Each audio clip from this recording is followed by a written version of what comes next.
Our next speaker is Fergus Hogan, who's a teacher, and he might tell us more about his context. And I will hand it over to you.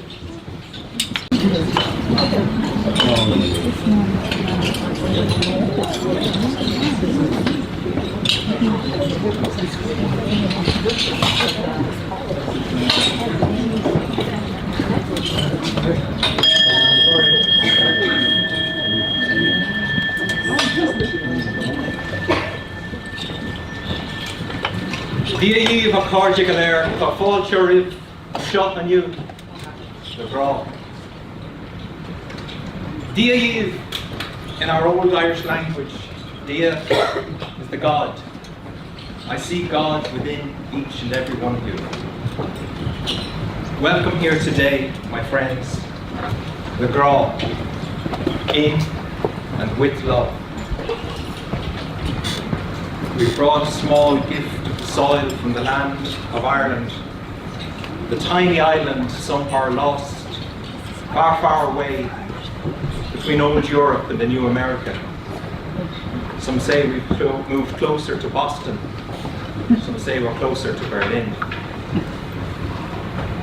I've been lost many times along the road on my way. I followed the wrong star home. I didn't listen to the tales and the morals my teachers told. I gambled it all too often for a few magic beans. I chased the scent of a vixen into the deepest part of the forest. I followed the cry of an owl across desolation in the dark of a moonless night. I swam in a river far, far away and deep down below. And when I came back, I found myself dreaming in the 5th province. Where am I? Where am I? Where am I? The small boy asked. And the wise woman he met said, "You're in the heart of the 5th province." How did we get here? How did we get here? And the wise woman said, "You found your way to the heart of the 5th province the only way anyone ever can. You got lost. You went dreaming. You chased a spirit of hope and love and adventure. You fell out of your story. You lost the plot. You went to the edge to find your center within.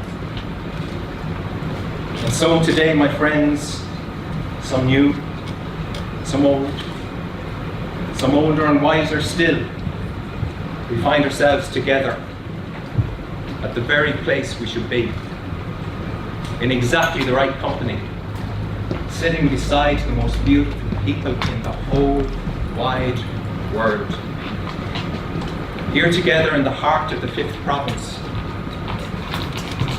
at the centre of the universe, as the mad monk, the Mark Patrick Hederman might have said, and his young apprentice philosopher Richard Carney, there's only one theological truth left asking about in this wide world, and that is, my friends, where is the centre of the universe? And the one true answer to that is, it's right here, right now, right where I'm standing. And if you might think that's a lie, then the other perfect truth is it's right here, right now, right where you're sitting. But today, the one truth that holds us together from all parts of this world, the world we share with wildlife and birds and animals, is that the centre of our universe today is our teacher, Imelda McCarthy.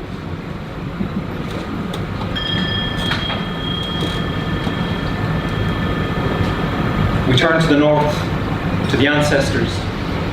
We sing our prayers of praise to those we've loved and lost and let go, who aren't here with us today, and yet they are.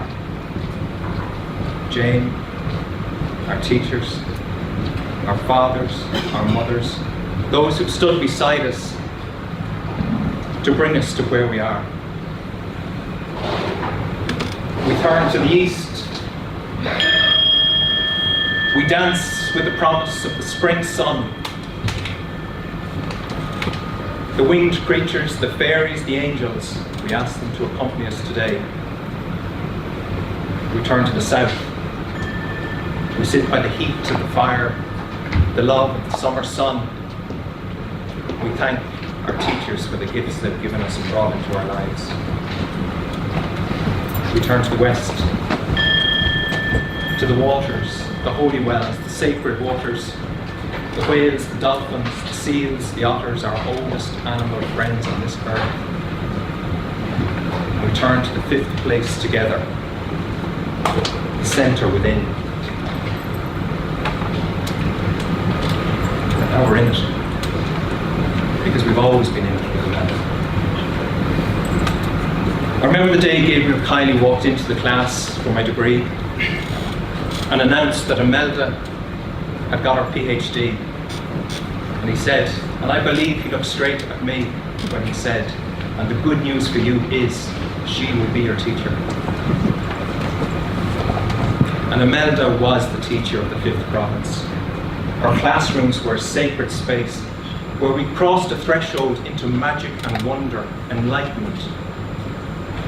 She held together the logic of Logos, where she pushed us and made us think new ways. But she held it with the warmth of mythos, and we shared stories from our hearts, and we listened from our hearts to one another. And she never, ever, ever missed a class. But every time she came back into the class, she'd been somewhere magical. She came back with papers from Mia about the commissioning agents that made us change the way we thought about social work and child protection forever.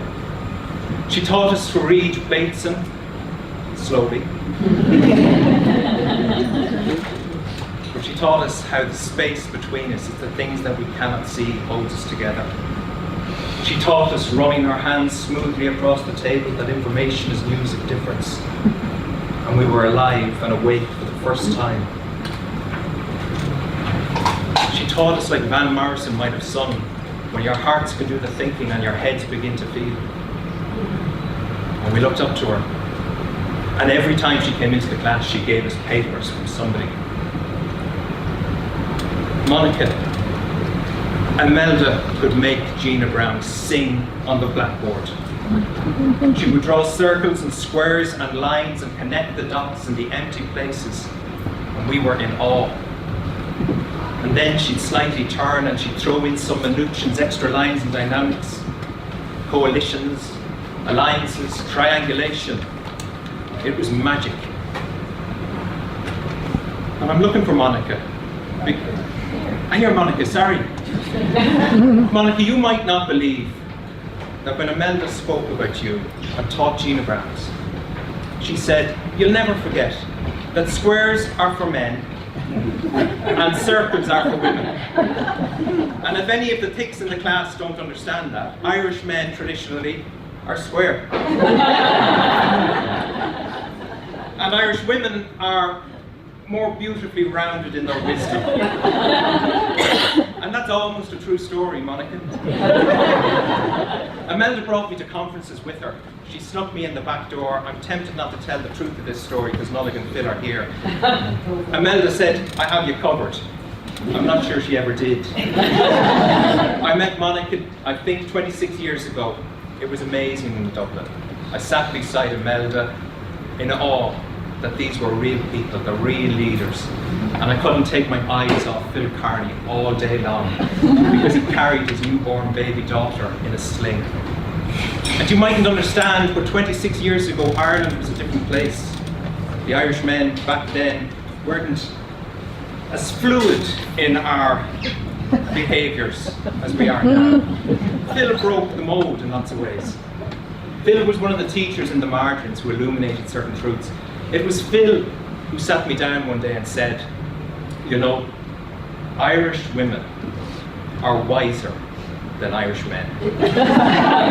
He said, that's one of Imelda's favourite quotes from James Stephen's The Crock of Gold. He said, Irish women are wiser than Irish men.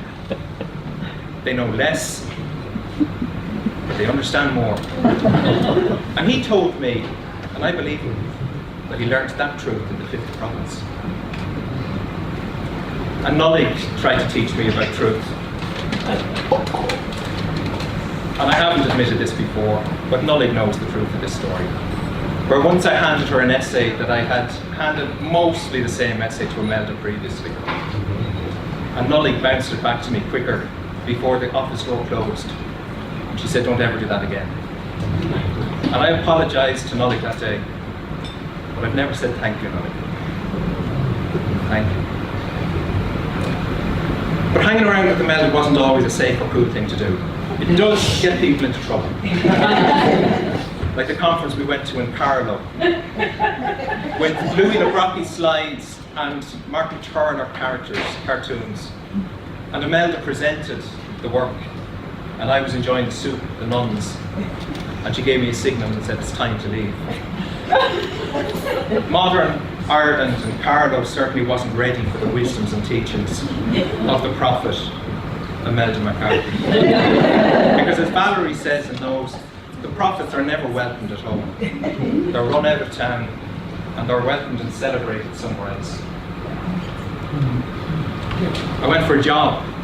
I asked Imelda, would you write a reference? And she said, oh, I will. And she said, but you won't get the job. No, I should have been listening. I turned up to the job and I sat down for the interview and we began, and I won't give the names of the person involved, but the discerning listener will understand what I'm about to say. And about 2 or 3 minutes into the interview he said, you're not interested in getting this job, are you? He'd asked me a very simple question. It was a sexual abuse validation unit in Dublin. And he asked me a very simple question. If a young child tells you a story, and the father tells you a different story, who do you believe? What do you do? Who do you listen to? And I gave it to him. 5th province. Ambiguity, parallel truths, multiple voices, listening and speaking. And that's when he said, you don't want this job. And then he said, we could sit to chat. And we chatted for an hour. And I practiced talking about social constructionism and not knowing approach and taking a one-down position. And I said, yeah. And I didn't get the job. And Imelda was right. Quite a long time after that, I went for my first teaching job. And I was asked, what did I know and what could I teach? And I said, the 5th province.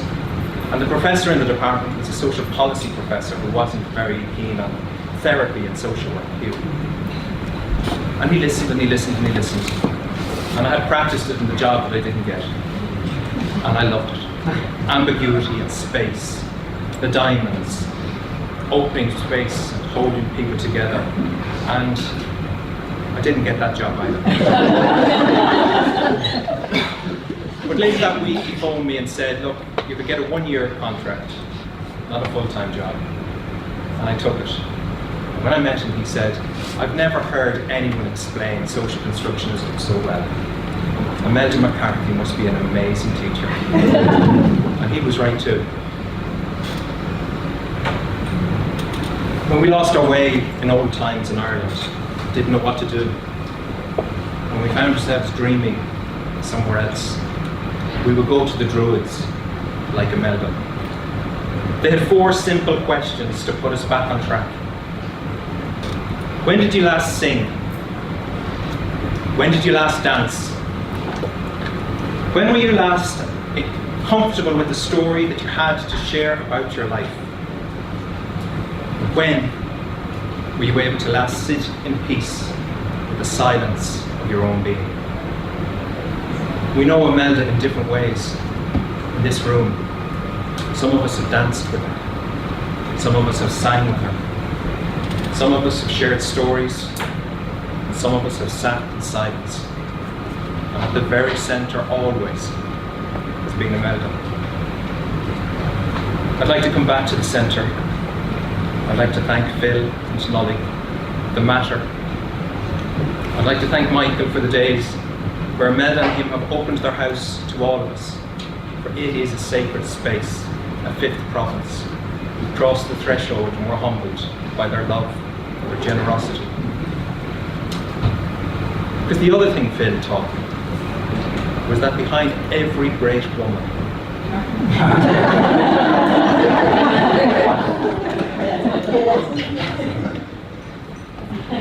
but the only truth, my friends, I've left to say, I kept it for the end, because it's the only thing we're hearing.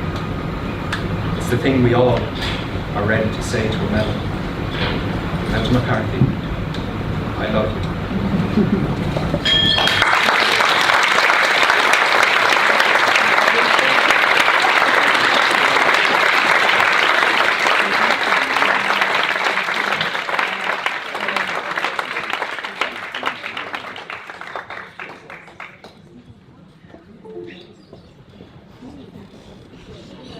Thank you, Fergus, for that wonderfully evocative contribution, and also wanted to thank Fergus for his generosity in the gift that he's given each of us and the individual gifts.